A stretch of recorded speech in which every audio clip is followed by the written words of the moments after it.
The Bulls season is over. We already knew that. Yeah, there are a handful of games left in the season, but for the most part, they're pretty meaningless outside of trying to outlast the Milwaukee Bucks for the worst record to get a few better lottery percentage points. That's really it. But of course, as we look toward the offseason, the critical decisions the Bulls are going to need to make, with all of the guys on the roster that are set to become free agents, the development of their young players like Mata, Skitty, Asenge, Rob Dillingham, and yes, Jaden Ivey, who we saw for 4 games in a Bulls uniform before the Bulls shut him down for the season due to a lingering issue with his knee, experiencing pain and discomfort. The last game he suited up with for the Bulls, he did not even play.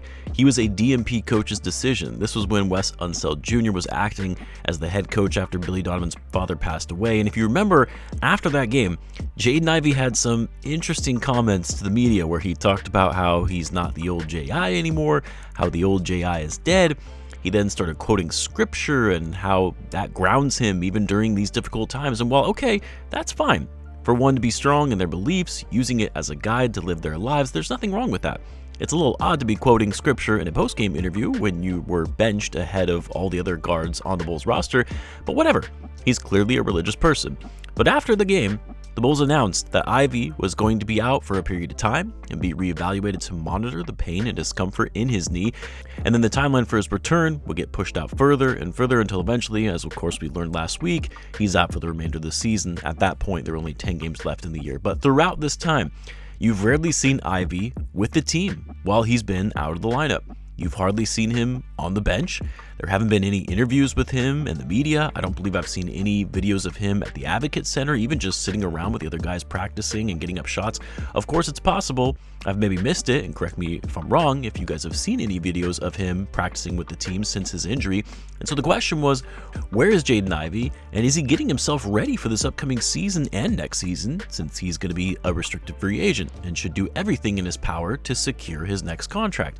And then shortly after the Bulls announced that he would miss the remainder of the season, you started seeing some, for lack of a better word, these bizarre rant videos from Jaden Ivey on Instagram Live, preaching the gospel, going through the Bible and reading verses, talking about Judgment Day, how we're all sinners, very reminiscent of something you would see these random people do on the streets shouting through a microphone on a busy city intersection, and they look a little nuts holding all their Jesus signs. Now, I want to be clear, I take no issue with folks practicing and embracing and even teaching their religious beliefs. I think it's good to be grounded in some sense of spirituality, especially with everything going on in the world today.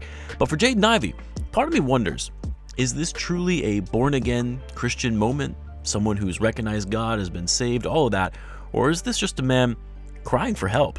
Has he recognized that his time in the NBA, his basketball career, which has been a huge part of his entire life, has been a big part of his identity, has he recognized that this is coming to an end, that he's never going to be the same player, that he's just not that good anymore, and he's having a hard time coming to grips with that?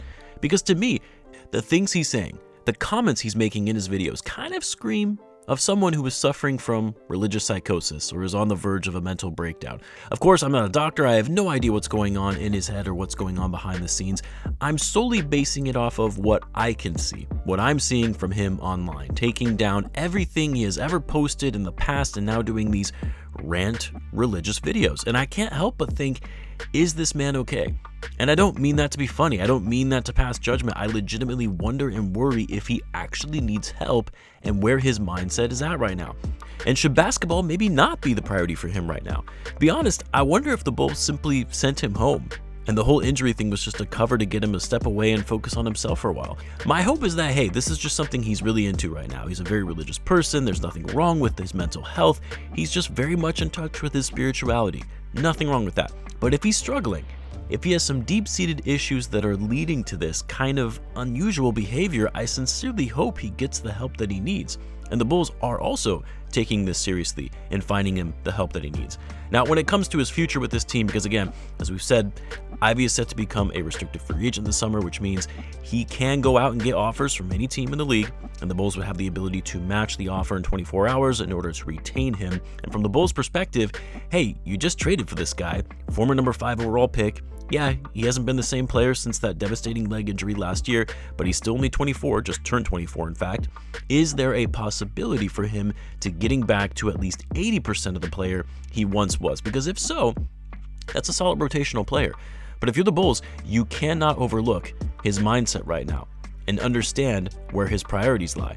Because if Ivey's heart is no longer into basketball, if it's not something he's focused on, if he's not going to take his role on the team seriously, then you can't bring him back. Like, if Ivey is in fact struggling and needs serious help, I hope he gets the healing that he needs. I would never wish on someone to go through that. But strictly looking at it from a basketball perspective, he can't be on the team.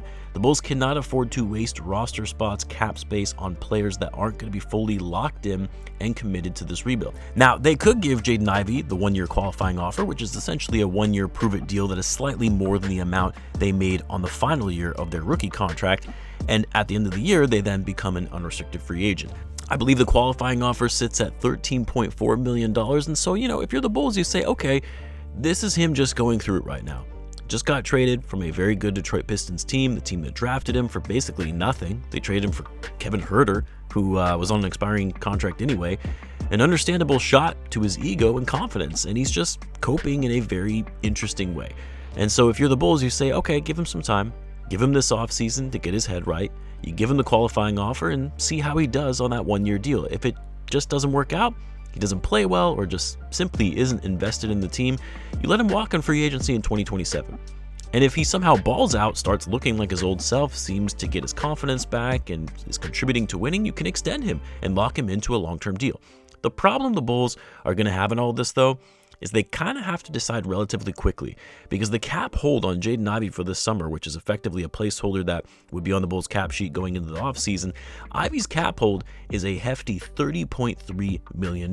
Now, he's not going to get that kind of money, there's no way, but it'll be on the Bulls cap sheet going into free agency until they decide to either decline extending him the qualifying offer, or actually extend him the qualifying offer, or offering him a short or long-term extension. Until they make that decision, though, it could impact what the Bulls can and cannot do in terms of the amount of cap space they'll actually have available to them in free agency.